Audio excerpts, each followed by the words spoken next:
everyone, I'm Sania Farooqui and you are watching the Sania Farooqui Show. Joining us today for our special series, Press Freedom Under Fire, Women in Media Speak Out, we have with us Nupur Basu. She's an award-winning senior journalist and documentary filmmaker from India.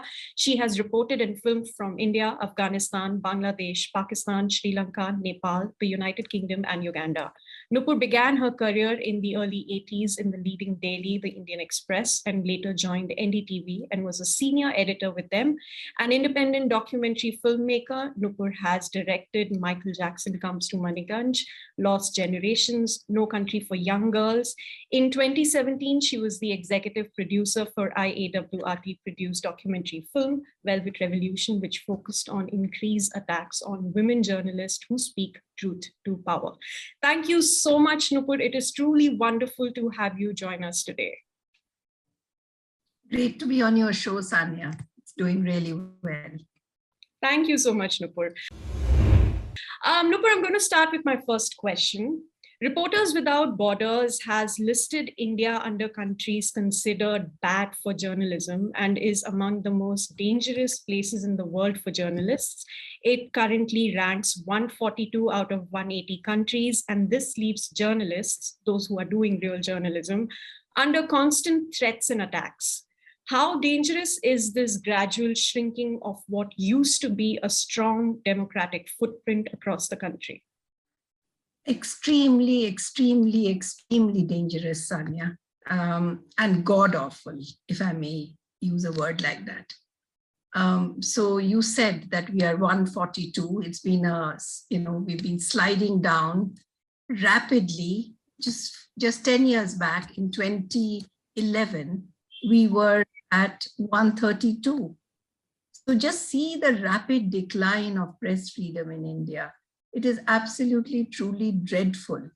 And you can see what is happening on the ground on a day-to-day basis. You see, last week you saw the Theatre of the Absurd in Tripura, where two young journalists, I mean, they're going for the really young people who just joined the profession and were doing their job, telling truth to power, and they are arrested, and then of course, thank God for the courts, they're released on bail. You've seen that earlier with the kind of FIR that was filed against Supriya Sharma, who went to report out of on coronavirus from the Prime Minister's constituency, and because she said that people are going hungry there, this led to huge offense, and therefore the local administration filed an FIR against her. She was the editor of the Scroll, and she stood by her story. Her organization stood by the story, but it was denied by one of the protagonists who had been quoted, and she was booked under SC/ST Act. I mean, the charges were under that in FIR. So some of this is very, very serious, and you could land in jail and be there for years on end. And is that the intention of our government?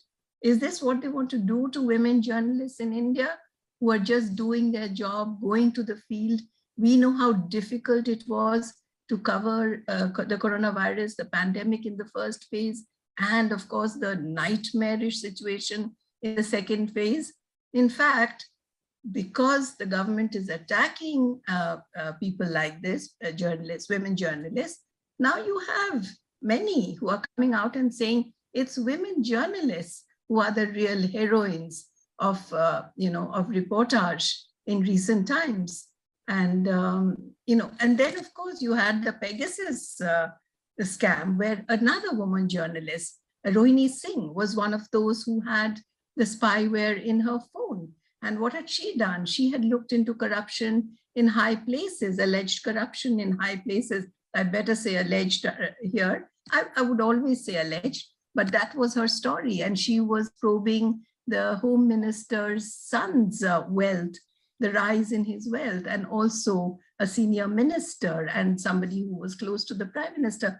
So basically, speaking truth to power, substantive women journalists who are being harassed in this manner, see what is happening to, and then it reflects, it is going to reflect on what is happening it is going to reflect on the Press Freedom Index. It has to. Yeah. I want to move to your film Velvet Revolution, which, as I described earlier, focused on increased attacks on women journalists who speak truth to power. This film was screened in nearly 300 venues across the world, including India, USA, UK, Sri Lanka, Nepal, Canada, Turkey, Jordan. So tell us a little about this film and why did you choose this particular subject or topic for it? So Sania, post-television days, I was writing quite a bit for the Media Watch website called the Hoot, hoot.org. And there we had begun to notice that the ecosystem where journalists are sort of doing their job is getting more and more dangerous. And also, we began to notice that it is also getting very dangerous for women journalists. And this was a sort of a shifting scenario, one felt, and one was just beginning to note that. So when IWRT, the International Association of Women in Radio and Television, came forward and wanted to make a long documentary on women and media, I sort of pitched to be the executive producer for that. And when I was selected to make the film, I just decided my vision for making the film, I took it down the path of women journalists speaking truth to power and how they're under attack globally. Now, as you know, this whole model of filmmaking we have in IWAT is extremely interesting, where we look on our membership, our own members come forward, because many of them are film directors. They come forward and they make the film from the country that they are in. So in this case, we had 18 pitches from our different members from different countries. And finally, we zeroed in on 4 countries, which was India, Philippines, Cameroon, and Bangladesh/USA. And so we had directors coming in from these 4 places and making the films in their region. So it's also a very carbon footprint free way of making films. And it's also a very, I mean, you can make a film in an absolutely really, really small budget as we did. And so all these countries, the women directors were looking at how women journalists in these countries. So they chose protagonists who were journalists, and we chose them from radio, digital media, print media, television media, so that we covered the spectrum of media. And everywhere we saw that women were under threat. So they told us that their testimonies were on how difficult the terrain is becoming.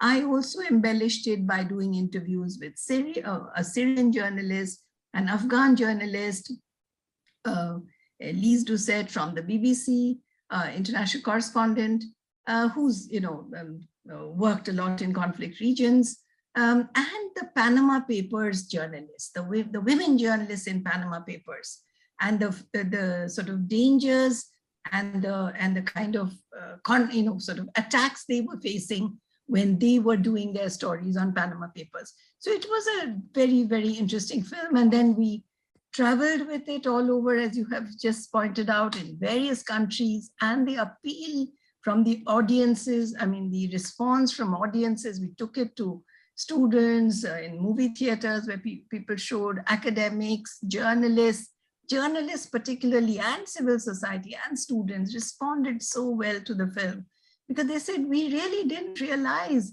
that there were all these brave women who were doing this and they were facing these major attacks. So I said, yes, you look the other way. So then that was my challenge to the audience in the post-film Q&A, saying, you've looked the other way. Journalists have missed their own story, first of all, on the increasing attacks on them. And I kept appealing to journalists saying, don't miss this story. This is going to become big and it's going to hit you very hard. And to civil society, I said, if you look the other way while journalists are killed, imprisoned, incarcerated, and harassed, then you are not going to be living in any semblance of a democracy in your country. And who is going to hit? It's going to hit you, your children, and the future generations. And they were like, we are very sorry that we have not said enough, and from now on we will. So it was great to see that the film generated that kind of advocacy on getting civil society to respond to journalists. I could go on and on. Well, I hope people get a chance to watch and the screening continues in some way or the other, because definitely the impact was really strong. But moving to a very different space, the digital space, which is more or less dominating how news and information is being shared these days. But at the same time, online violence has become the new frontline for women journalists. And it is particularly dangerous for women as they experience higher levels of harassment, assault, and abuse in their daily lives. And these threats are often extremely volatile physical threats as well, whether they are death threats or rape threats. What are your comments on this? How do we move, or how do we create a safer environment for women journalists in this digital world? I'll come to your second, the solution part later. But just to say that this, on November 2nd, the International Day to End Impunity on Crimes Against Journalists, the Secretary General of UNESCO said that in a recent report, in a recent paper, 73% of women journalists, the survey had shown that 73% were being intimidated and harassed. And he particularly pointed to the attacks on the media, and then in particular, he said that the attacks on women journalists have increased. Now there's we've been noticing, and in fact, Velvet Revolution talks about it a lot, the double attack on women journalists. So as you said, the digital media has sort of exposed them even more virulently to this. So while they are attacked online, there are also offline attacks. So, and I heard one of your panels where, women on the ground saying that it's very contiguous. There is not really an iron curtain between them. And we know that because it takes an online attacker's trolls to very quickly descend into people coming and throwing stones at your house, to make things really bad. Killing journalists even, So, if the stakes are high and they want to get rid of you, then they go to that extent. So it is a double-edged sword. And the digital media, it is, I think, increasingly being said that has really done injustice to women journalists.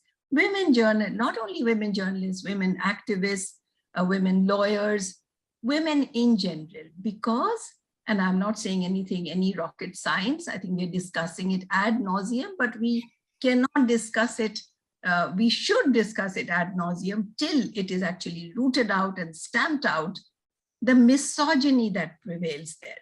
So we're not saying only women are attacked. Male journalists have always been attacked as well.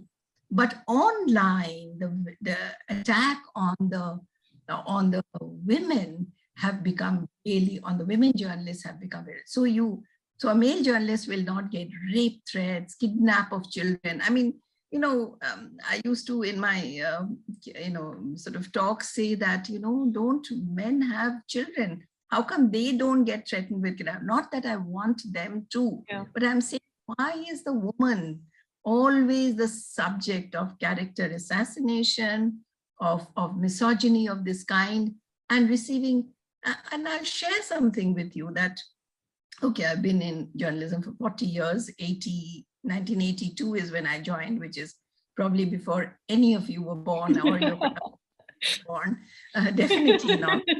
So the thing is, and we entered a newsroom then, okay, very male-dominated newsroom.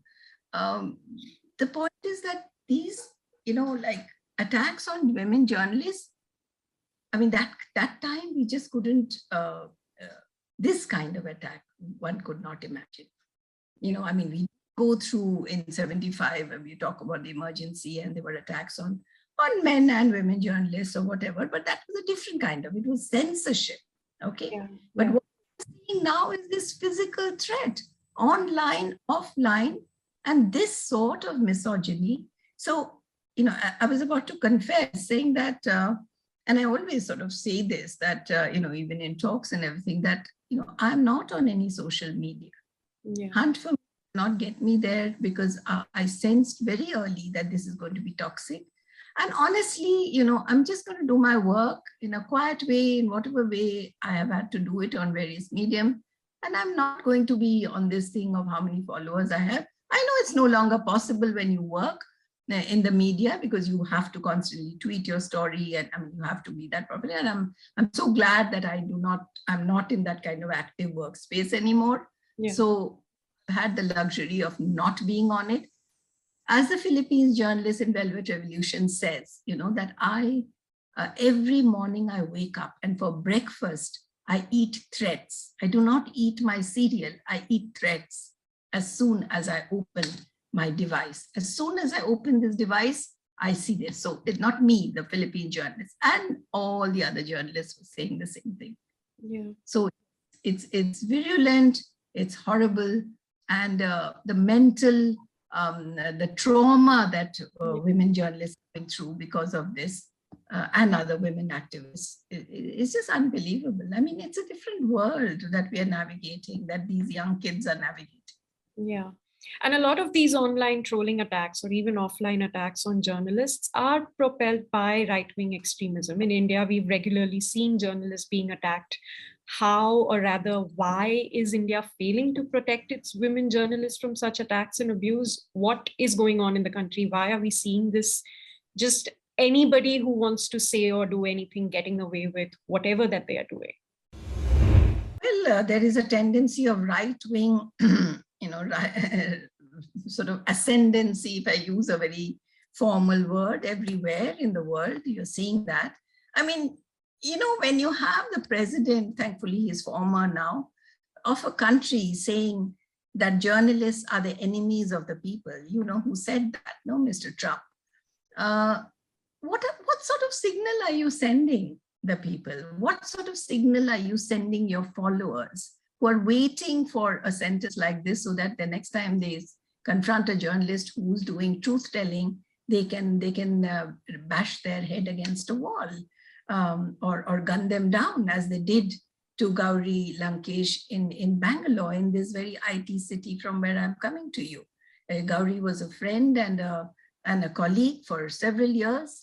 And it was just unbelievable in India that we could, a woman journalist coming home after having finished her edition, gets gunned down by motorcycle wielding, gun-toting men. Obviously, they're just people who have been put there to do a job. They're just hired assassins for having a different ideological viewpoint. I mean, come on, you argue out your things. What happened to debates? We all came from a debating stream where we debated with each other any day, even today. Come and debate, but you don't gun people down. But then that unfortunately is what happened. And right-wing trolls are, I mean, people say now they're scared to put anything on because, from comedians to journalists, to activists, to young students, you say something and next thing you have an FIR against you, and the trolls go, and trolls who are, many of them are bots, just go wild and attack you. I mean, it's a different world. I really, really, really pity those who have to navigate this world every day. And again, I say that I'm so glad that I'm not part of that world, but I suffer when I hear the stories that people, of what people are going through when, such attacks take place. It's heartbreaking, some of the stories, and the effect on their mental health because of that. Yeah. So, I mean, women have had their bodies morphed, women journalists, and, then their rates put up, their addresses and phone numbers given out. Can you imagine? I mean, beyond the point, it just becomes like you're afraid. Anybody would be afraid, If we took away all the paraphernalia of the people who are in power, and they felt, well, why are they surrounded by people who protect them? Because they are afraid, right? Now, I said once in an interview that are we as journalists to carry a gun around to protect ourselves? No, we can't do that, you know. I have to have I have to have a notebook in my bag, a pen in my bag, nowadays a phone in my bag, and when one was in television, you had your camera in your bag, not a gun, for heaven's sake. So, you know, who's going to protect us? Yeah. And on that note, I'm going to ask you my last question because we are running out of time. But there are these very dangerous repressive sedition laws also that are being used to squelch freedom of expression and silence critiques in the country. And in a country like India, which has always been a melting pot of ideas and discourse and dissent, what are your comments on this decline of freedom of the press and the democratic space? So I think that's really what we've been talking about. But yeah, since you specifically mentioned about sedition law, an outdated 1800s law, which is, you know, the people who, the colonial powers that brought it to India and used it against Mahatma Gandhi and others, freedom fighters, they have thrown it out of their whatever rule book, you know, and law book. And we are hanging on to it. Why are we hanging on to it? Regardless of which government is in power, you know, and they are hanging on to it because it's like an albatross is, you know, it's like to have this albatross hanging around people's necks that, okay, you get too smart for your boots and we will bring the sedition law. And in recent days, we've seen it used appallingly against journalists, male journalists even, you know, during the farmers' agitation, somebody tweets something and, you know, Rajdeep has a sedition case against him. And I think he's still got it against him. It's still hanging. So they keep these things hanging on people. They will not withdraw the law, despite even the court saying that, come on, you know, let's do something about it. It is really outdated. And to add to sedition, you also have the draconian laws like the UAPA. So, you know, Sanya, the pitch is so muddied. It is so muddied. It's like every weapon that they can have, you know, to bring you down, to keep you from telling the truth, to reporting on what democratic press should be doing.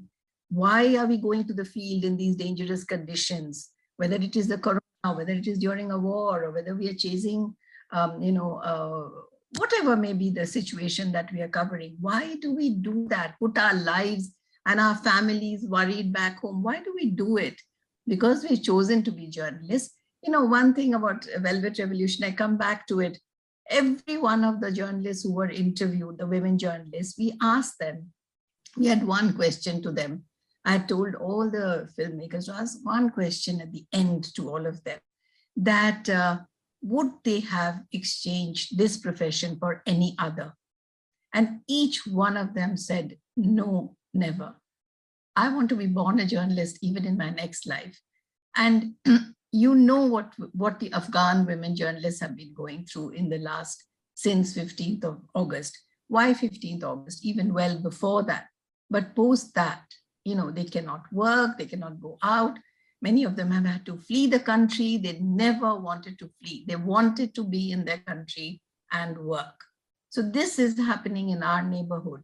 The kind of, you know, I mean, it's unbelievable what is happening. We've been in the middle of evacuating women journalists from Afghanistan, taking them to, you know, sort of working with media rights groups to ensure that they can leave the country because their lives are under threat.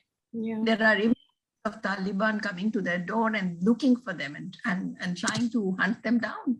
So, you know, look at the danger that people face and look at the way the red line that was there for women journalists. I come back to women journalists because your program is on that. The red line that was there for all societies, for all countries, when it came to women journalists, they were respected. They were, you know, somewhere they would, even those who wanted to attack you would say, okay, stop here. Maybe you can just shout at them or whatever, but not kill them, not gun them down with a bullet, not imprison them. So the number of women that are imprisoned now, apparently, according to Reporters Without Borders, some 35%, there's been a 35% in the rise of women journalists who've been bunged into prison, and who are going to spend New Year's this year, waiting it out in prison. What to talk of activists and others who are there in various jails.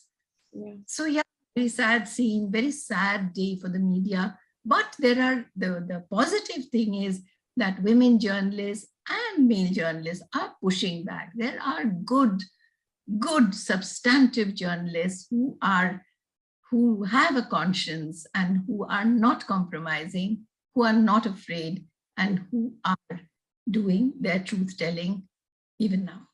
All right. And on that note, Nupur, thank you so much. It was absolute honor and a pleasure speaking to you. And thank you for taking your time out. And, it was really good to have you on the Sania Farooqui show today. Thank you, Sania. Wonderful to be with you. Thank you. And for those of you who've joined us, thank you so much for watching. I hope you will subscribe to our YouTube channel and follow us on Twitter, Facebook, Instagram, and Spotify. I'm going to see you soon, so stay tuned.